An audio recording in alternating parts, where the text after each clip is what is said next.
start. Hello, David. Thank you so much for being here with me today and for sharing some knowledge and inspiration with our network. First of all, I would just like to start with, can you shortly present yourself and Cresco? Okay, so I'm David. I'm a lawyer. I'm a founder of Cresco, which is a Belgian-based law firm in Antwerp, existing for over 8 years. And we are what is called a sector-focused law firm, mainly working for entrepreneurs in the technology industry on the one hand, as well as investors making investments. And thirdly, larger organizations, corporates, really when they want to collaborate with startups and scale-ups. We're a team of 20 people, multidisciplinary people who love assisting entrepreneurs in their entrepreneurial journey. Amazing, short and crisp, and you really help a lot of different segments. So you're amongst the most renowned law firms, let's say, dedicated to tech and supporting founders, VCs, and corporates. And you've seen and supported many collaborations. So in terms of fundraising, framework agreements, takeovers, etc. And if we start with like simple collaboration between corporates and startups, what is the right path to have successful collaboration between them? So like, what are the pitfalls to avoid and what are some of the best practices? Well, I mean, of course, every model or every collaboration is different, but I think what unites them all is that the parties around the table first have to really agree on what the scope of the collaboration is. So to well define that, and then to check whether the objectives are aligned. And that's a question that you have to just ask upfront. I mean, you have to ensure that there's shared objectives by both parties around the table, and that any conflicting objectives are not of that kind that they are likely to make the collaboration difficult or even impossible to achieve. And how we say, you know, how do you have to implement best practices? I mean, we work with a model which is called a risk-reward or risk success factor model, which is basically based on your strategy, your operations, your business aspects, but also cultural aspects, to really look at, you know, for example, scope of collaboration. Is it well defined or not? If it's not well defined, well, then you're likely to run into issues. Same with the shared objectives, same with getting senior support in the other organization in order to make the collaboration a success. So not really, I mean, legal aspects are relevant, but my experience over the years is that the other aspects, you know, making sure that the collaboration is supported by both sides of the table, or if there are more than two parties collaborating, you know, sometimes that happens in innovation projects where you have 4 or 5 parties around the table, it gets exponentially more difficult. And by using, you know, these factors to score and say, okay, you know, this should be structured like this. How have we done it, and what's the likelihood of success? And of course, if you have a simple collaboration, that you sell a simple product as a startup to a corporate, well, then it will be much less complicated than if you would set up a joint venture, you know, where you would do product development in a joint venture and use a corporate to sell the products of the JV. So depending on the model, it gets, you know, more or less complicated, and your framework or governance mechanisms have to be adapted to what you try to accomplish. But the goal would be to start to define this probably as early as possible going into the partnership, right? Yeah, and it's amazing how little that is done. I mean, people you know, come to us and say, well, you know, I'm talking already for ages with party A, and we don't seem to get to an actual collaboration. And then we think that if you follow a certain methodology and really put out on the table, you know, so we work a lot for startups, and if you go to a corporate who wants to invest in you, we are very explicit. You say, okay, look, we would love to collaborate with you, but it may not lead to too big of limitations on my freedom to operate and the ability to work with others. I have to be able to raise cash from other sources. And if I ultimately sell the company, I want to do it at the best price possible. And you have to make these things explicit and put them on the table. And a function of the reaction on the other side, well, you're able to assess whether it's at all possible. We don't like to waste people's time, certainly not our clients' time, because our intervention, well, costs money. And yeah, that's the way we approach it. And in general, business people, they tend to like that type of approach rather than, going into endless negotiations about fine print where you may not agree on the basic principles that you will apply to your collaboration. Yeah, because essentially it's a win-win situation for both, right? Yeah. And you wrote the book Innovate, Collaborate, Grow. So is open innovation the only way to increase the maturity of the construction and real estate sector? I think the answer would be maybe yes and no. I mean, if the answer is no, if you say is open innovation the only way of doing this? No, but then it often becomes a question for startups. I mean, where do I get the funding to innovate completely in-house in a closed innovation model? So that unless you have a lot of money at your disposal, you'll have to raise funding, you will dilute over the years.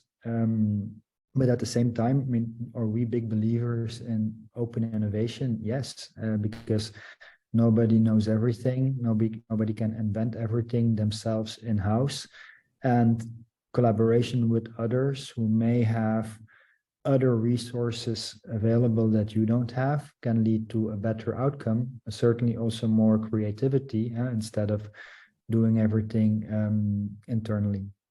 Indeed, yes, by yourself.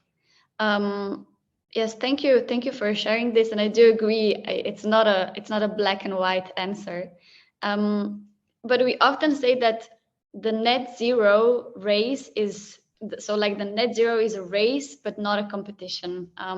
Do you agree that sustainability is a field where there is only collaboration and no competition? I think it's maybe a bit of a provocative question. I don't think so. I don't think that is the case. I mean, we work for several, let's call them climate tech startups, and I'm amazed by the diversity of approaches that people take to get to net zero. And that, for example, if your company says, okay, my focus is carbon storage, okay, and I suck carbon out of the air and I store it, versus companies who say, okay, we gather the carbon and we make new products with them. And so there's a relentless innovation. And I think it's certainly a domain, I think, for startups who have an idea and develop a product that the competition is huge. I mean, competition in the sense that your product may very fast be obsolete versus the next version that someone else is inventing that may do what your product does and even much more. But there's no competition in the sense that this is a societal goal and all means or ideas or innovation that collectively contributes to the net zero target. So that, I mean, there's competition, but it's for the greater good, So it's I think it's mixed. But I think it's a sector that, I mean, that moves so incredibly fast, and so many new things are invented that certain products very fast, run the risk of becoming obsolete. Yeah, that's a good point. But indeed, essentially, like you said, we do share this cities. So at the end of the day, we have the same goal, but it's still a sector competition, no matter how you look at it. And so what do you think, how can corporations approach startups? How can they prepare for working with startups?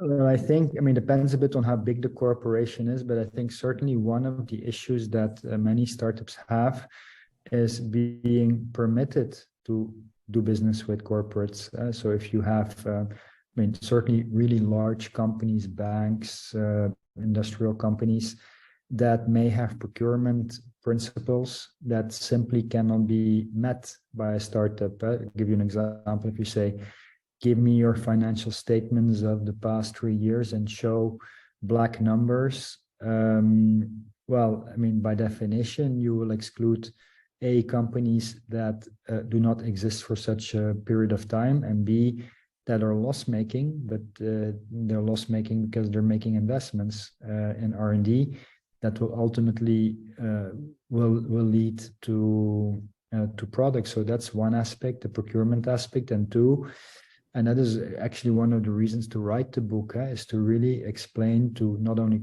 startups, but also corporates, like if you want to collaborate with someone, whether it is a university, another corporate, a startup or a scale-up, you have to make sure that you take their interests into account and that you get to a balanced business arrangement. So because it's one thing to negotiate a contract, it's another thing to make it work in practice. And so so if you have a negotiation and you use your power or leverage to really push the small party aside or with the back against the wall, that's a very bad start of a relationship. And it's unlikely, certainly if things don't go well, that you will have a lot of goodwill from the other side of the table. So a lot of time we spend on basically, let's call it evangelizing. Companies say, look, I know that you want to collaborate, but if you take your traditional corporate approach that you do purely internally for companies that are 100% owned by you, it's not going to work, because the startups, they have founders, they have financial investors, and if you treat them as if they are a subsidiary of your group, well, then it's very unlikely that you will be successful in building that relationship. And some companies are very good at it, but it's a question of experience. So, a company that does it for the first time, it's not in their DNA to collaborate, but it is something that you can learn. And where would you recommend them to start? Is it partnering up with other institutions, maybe doing internal research? Some of them, don't even understand really the basics of it. Well, I certainly think that, studying to know what place and to inform yourself, that is step one. But two, I think one of the mistakes that we sometimes see made is that companies try to do too much at the same time. So if you look at the typical, the strategy consultants, McKinsey, Bain, Boston Consulting Group, who provide fantastic frameworks about open innovation and collaboration models, and say, this is the whole universe of things that you can do while collaborating. You can set up your own venture fund, and so on and so on. And that then senior management is very enthusiastic about these type of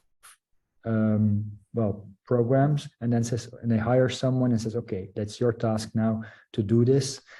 But that is way too much work for one person. And B, very often the budget that is allocated for these matters is, the total budget is maybe big, but they spread it out over 50 initiatives, which means that, not enough investment is made, and you will always have people critical within those organizations about open innovation, sometimes for good reasons, sometimes for reasons because they think they might themselves become obsolete for a new product that would be offered, and they then say, look, it's not working. And so my advice would be, focus and start with one thing, do that well, show internally that you're able to collaborate and make things a success, and build on that. But to really have this 10 tracks running at the same time with few resources and little or no money, is not likely to work.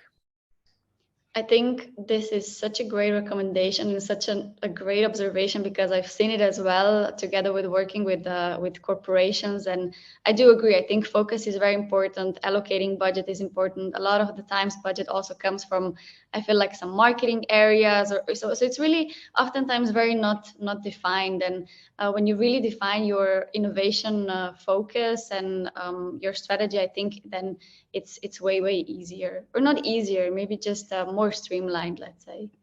But this brings me to my next question. I think it's a good one after what we just discussed. What were some, obviously anonymized, failures between startups and corporates when they collaborated, and what was the reason? I think that well, indeed, I mean, I cannot disclose names for the things that did not work, but if it did not work, it was really on the side of the corporate that it didn't work. So the typical collaboration would be, I have a strategic alliance, I buy your product, and at the same time, I become an investor in your company. I mean, often that's really CVC, these things, they go together.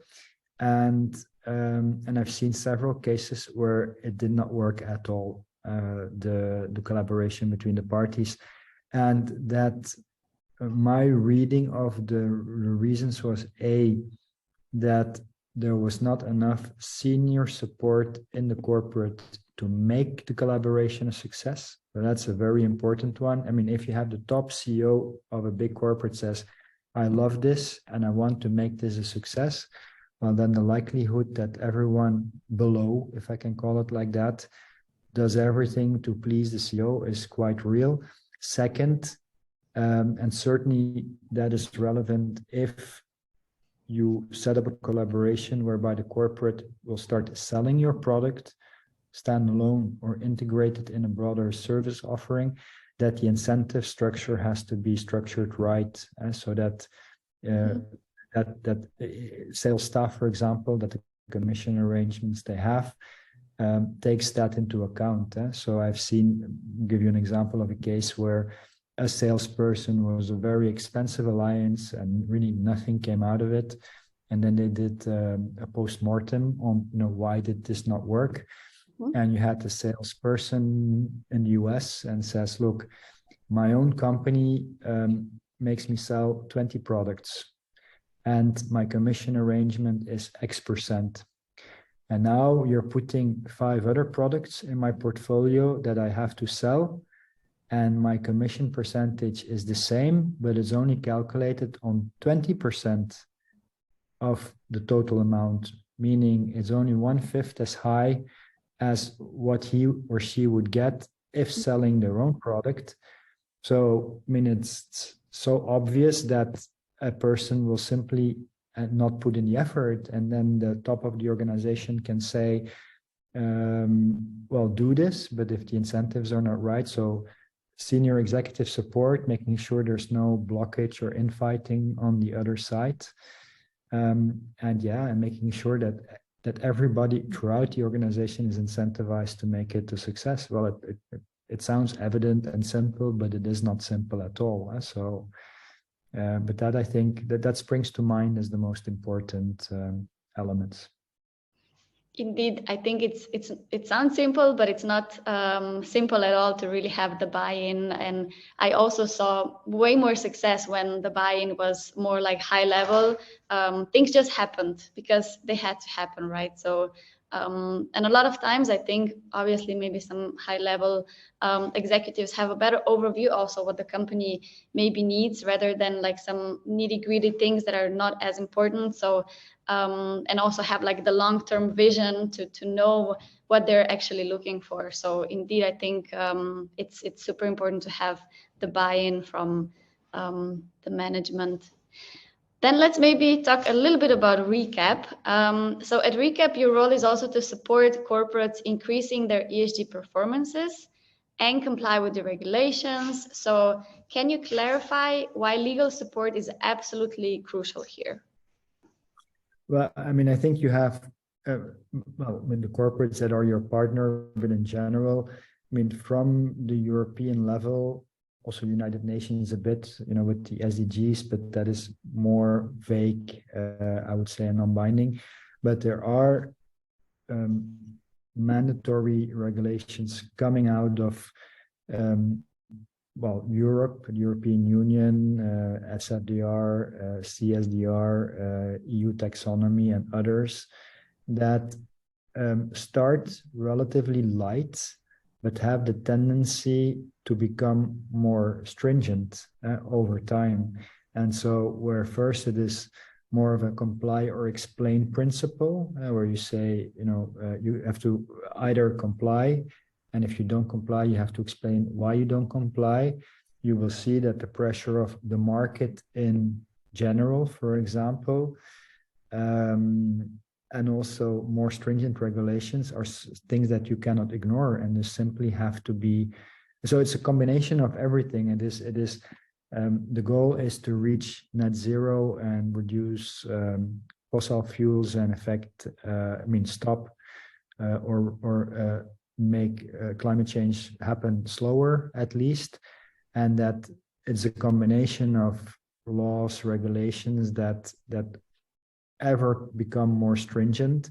What we see, for example, as well, is certain funds that are, let's say, ESG focused, and there's more and more of those, that when they make investments in startups or scale-ups, they impose what needs to happen from ESG perspective. So we very regularly have to tell our clients, like, look, if fund X invests in you, then you have to, know that you have to establish ESG guidelines, that you have to make sure it's embedded. So it's not paper, but it's embedded in your organization. Diversity, gender. I mean, there's a variety of aspects that, and you will be measured on it. And if you don't perform, well, then that is likely to have consequences. Or put differently, if you would then go into such a negotiation and say to the investor, yeah, but I'm not interested in this, or it is not relevant, the answer is, sorry, I mean, this is just what it is. And that is something relatively new. I mean, that it is, of course, you had ESG before, but to really start imposing on companies in which you invest a number of obligations, that is relatively new. And that's from the startup scale-up side, but also from the corporate side. I mean, sort of, what is it, the threshold companies that have more than, I think, 250 employees, give or take. I think that's the threshold. That above that threshold, you're already in scope of those regulations. And it's certainly so that I think at this point in time, many businesses are totally unprepared for what is likely to happen. That's super interesting, and indeed, I think it's a new thing. So, would you say that then, because obviously it's such a new thing, so I don't know how much examples do you have, but do they then like maybe also monitor them to get to a certain stage, being like more ESG compliant, and then they say, okay, now we're more ready to listen to you, to invest in you, to evaluate you, or they're just like, no, this is just not our thing. Like how open they are to this? I think they're, look, I mean, depends a bit. What you have is certain sectors in which you would be active as a company are simply uninvestable. So, I mean, those are basic things like tobacco, alcohol, pornography, gambling, fossil fuels. So a number of domains that for many funds are simply off limits. They are prohibited from investing. If you would be located in a tax haven, or you would do business in a tax haven. So all these things, and it's like a pyramid. At the top, the end investors, public investors, they impose requirements on the funds, and the funds then impose those requirements on the companies in which they invest. So I think the answer is, if you're active in certain sectors, you simply will not be able to raise money, at least from a certain category of investors. And for the others, and that's what we see in practice, is like, okay, no, you're now not yet actively doing so and so and so, but once we have invested, this is what you will have to do. And it's a mix between reporting, compliance on the one hand, but also effective change in your organization. So I give you an example. I mean, maybe for us as a law firm, we had to pitch to become lawyers of a large corporate, a Belgian corporate. And part of the questions that we were asked and that were taken into account for the selection of the law firms is, what are you doing in terms of ESG, both every aspect, the E, the S, and the G, and what initiatives are you taking as a firm? And if and of course we do things, so we're actively working on it. So the answer was could be provided, but if you then would answer, well, what are you talking about, and this is not relevant, or even worse, you say, well, this is nonsense, well, then you will simply not be eligible to pitch. So it has a real life impact. It's not just words and paper. And yeah, it depends a bit. I mean, I find it important also up to a certain level. So for me, the substance is important rather than the form. So make sure that you do things. I think Europe very often is a bit more form focused rather than substance. And that may be done differently, but it's certainly all done out of the best of intentions. I think I absolutely agree with you, because it's not becoming a nice to have anymore. It's really becoming a must have. So, but interesting to hear how it really is becoming a must have in practice. So thank you for sharing this. Then maybe as a last question, can you maybe share some examples of partnerships that happened during the RecAp batch 1? Well, there's one Obviously happening, but anonymized as well, so I don't know how much you can share. Unfortunately, no. I mean, we have professional secrecy, and we know of one that we are assisting that is like really the ideal corporate venturing model marriage, but it is confidential. So unfortunately, but once it is done and it is made public, and probably for batch 2, then I can use it as a use case to describe how you can actually put these things in practice.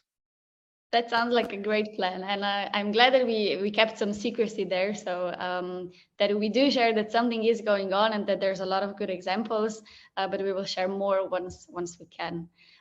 David, is there anything else that you would like to add before we finalize this? No, I think that look, when I was approached by you and Idris to collaborate with RecAp, we do get approached a lot for partnerships, and we refuse a lot. But this one, we said, the focus, we think it's a sector that is ripe for innovation, and then the ESG layer focus on top, together with Revive, which we also know quite well, is something that we said, yes, I mean, let's put our shoulders under it and help, because we think that indeed, I mean, you have the individual benefit that we others may derive from it, but if everybody collaborates, then the end result will be something that will be good for others that are not involved in a specific collaboration. That is something that we immediately jumped on. So that's really nice to hear. Thank you, David, for sharing that. And also, we're really, really happy and honored to have you on board. You're an amazing partner to have, and we're looking forward to batch number 2 and the next ones, and to for future great collaborations. So thank you again for this chat today.